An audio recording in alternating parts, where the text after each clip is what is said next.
حضرت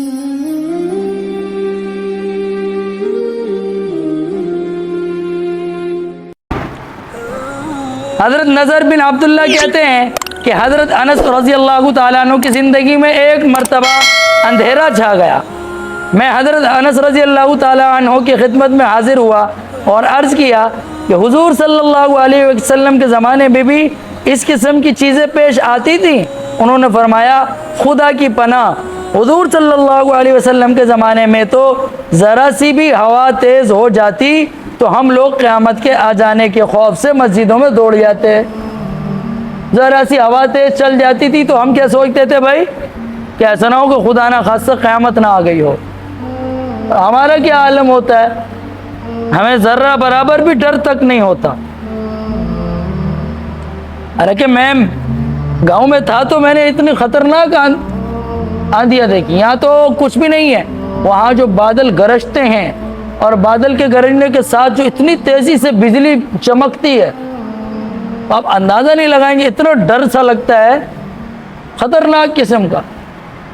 اور جب تیز ہوا چلتی ہے تو بس ٹھا ٹھا کوئی درخت گر رہا ہے، کسی کی چھت پر سامان پڑا ہے تو وہ کسی کے گھر میں جا کے گرا، کیونکہ وہاں سولر پلیٹ کا استعمال زیادہ ہوتا ہے، جو دھوپ کے ذریعے جو ہے نا وہ پنکھے وغیرہ چلاتے ہیں، وہ باوجود اس کے کہ وہ بندھی بھی ہوتی ہیں لیکن ہوا اتنی تیز ہوتی ہے کہ وہ بھی اڑ جاتی ہیں۔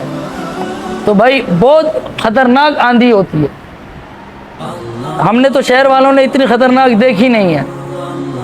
تو حضور صلی اللہ علیہ وسلم کے زمانے میں صحابہ کیا کرتے تھے بھائی، جیسے آندھی کو دیکھتے تھے مسجد کی طرف دوڑ لگاتے تھے کہ کہیں خدا نہ خواستہ ایسا نہ ہو کہ یہ قیامت نہ آ گئی ہو۔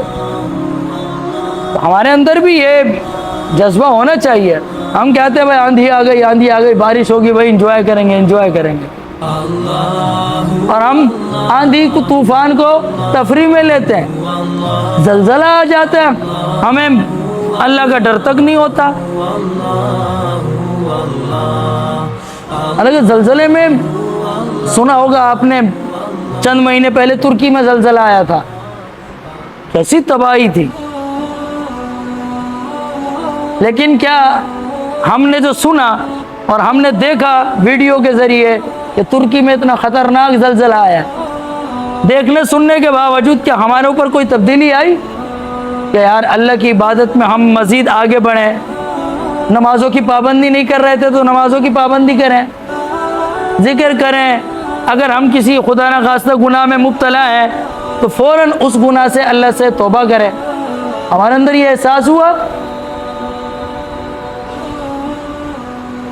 آئے روز ہم جنازے دیکھتے ہیں، کبھی ہمارے اندر فکر ہوئی کہ یار کبھی ہم نے بھی مرنا ہے؟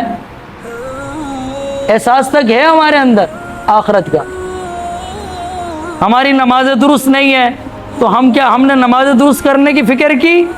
ہم نماز نہیں پڑھتے تو کیا ہم نے نماز کی پابندی کی فکر کی؟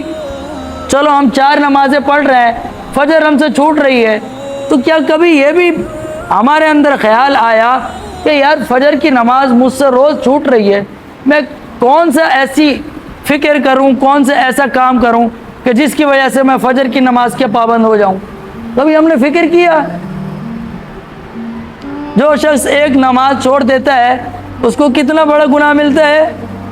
1,88,00,000 سال۔ کتنا بھائی؟ چھوڑتا نہیں ہے، جو قضا کرتا ہے جان بوجھ کر۔ میں نے کیا کہا؟ یہ سزا کس چیز کی ہے؟ کس چیز کی سزا ہے؟ فجر کی نماز کی۔ کس چیز کی سزا ہے بھائی؟ قضا نماز۔ قضا نماز کسے کہتے ہیں؟ آپ نے وقت سے ہٹ کے دوسرے وقت میں پڑھ لی، فجر کی نماز وقت میں چھوڑ دی، آنکھ کھولی، آپ نے اشراق کے وقت میں فجر کی نماز پڑھ لی، اس کو کیا کہتے ہیں؟ قضا۔ جان بوجھ کے آنکھ نہیں کھولی، اور اس کا سزا کتنا بتایا؟ ہمارے اندر فکر آئی؟ جبکہ ابھی ہم نے پڑھا صحابہ کرام رضی اللہ تعالی عنہم اجمعین کا یہ حال ہو جاتا تھا کہ وہ تیز ہوا کو دیکھ کے ڈر جاتے تھے کہ کہیں یہ قیامت نہ آ گئی ہو.